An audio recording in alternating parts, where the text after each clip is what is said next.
अस्सलामु अलैकुम वरहमतुल्लाहि वबरकातुहू। अज़ीज़ तलबा और हमारे मेहमान इकराम, तलबा के पेरेंट्स, ये हमारा सालाना इम्तिहान का रिज़ल्ट ओपन डे है। आज हमारे सामने ये बात आया हो जाएगी कि किसने कितना कमाया और किसने कितना गंवाया है। आज कुछ मासूम बच्चे अपने माँ बाप की इज़्ज़त का सबब बनेंगे। आज कुछ मासूम बच्चे अपनी माँ बाप की इज़्ज़त का सबब बनेंगे तो वहीं कुछ माँ बाप अपने साथ मायूसी लेकर जाएंगे। तो आइए हम अपनी कार्रवाई शुरू करते हैं। मैं दर्जे अव्वल के उस खुशनसीब तालिबे इल्म को दावत इस्तेद देता हूँ जिसने पूरी क्लास को टॉप किया और फर्स्ट पोजीशन से पास हुआ, जिसका नाम सिबतैन है।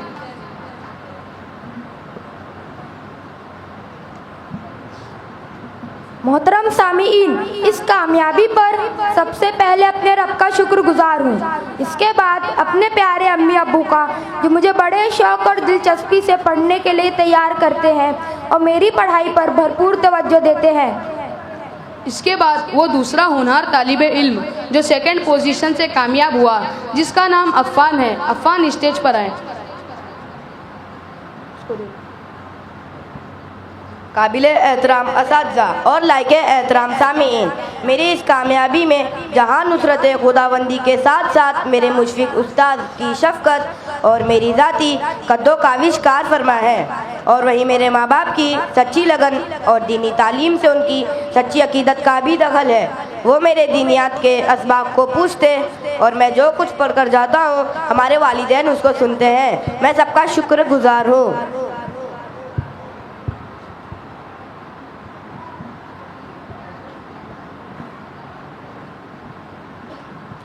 मौलाना साहब, मेरे बच्चे को क्या इनाम मिला? उसको कितना नंबर आया? क्या नाम है आपके बच्चे का? आवेज़। कहाँ है आवेज़?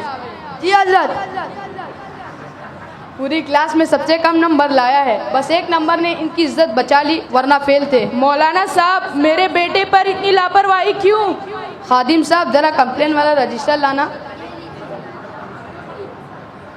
इतना मोटा रजिस्टर पूरे साल की सारी शिकायतों के रिकॉर्ड से भर गया है।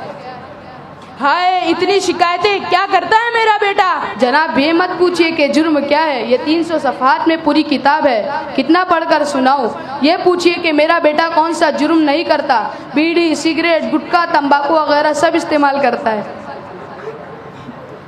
मौलाना साहब, मेरे बेटे ने ऐसा कौन सा बड़ा जुर्म कर दिया है? ये तो थोड़ा टाइम पास है, इसमें नुकसान ही क्या है? अल्लाहु अकबर, आपको पता नहीं इसमें नुकसान क्या है? मैं अभी एक बहुत बड़े डॉक्टर को फ़ोन करके बुलाता हूँ, वो आपको बताएंगे इसमें नुकसान क्या है। हाँ हाँ, ज़रूर बुलाएं।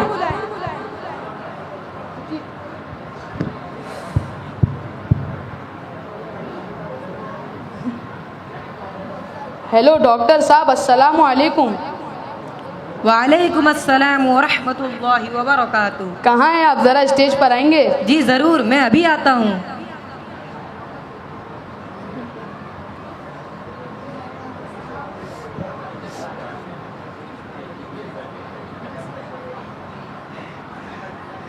डॉक्टर साहब, इन्हें गुटखा, तंबाकू वगैरह, बीड़ी, सिगरेट वगैरह के नुकसानात वाज़े कर दीजिए। बड़ी अफसोस की बात है, आज हमारे बच्चे मंशियात के आदी होते जा रहे हैं, जबकि नशा करने वाला दमा, बदहज़मी, भूख में कमी, मतली और खूनी कै का शिकार हो जाता है। नशा करने वाला फेफड़ों में बलगम और ज़ख़म, नालियों में तंगी, पेट में जलन, मैदा में ज़ख़म जैसे अमराज में मुब्तला हो जाता है।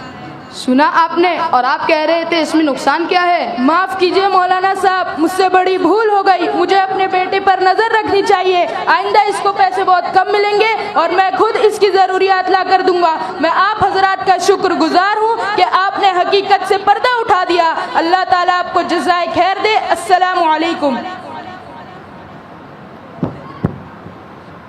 ये लीजिए, जब सौगात तकसीम हो गई तो अब खाक छानने आए हैं।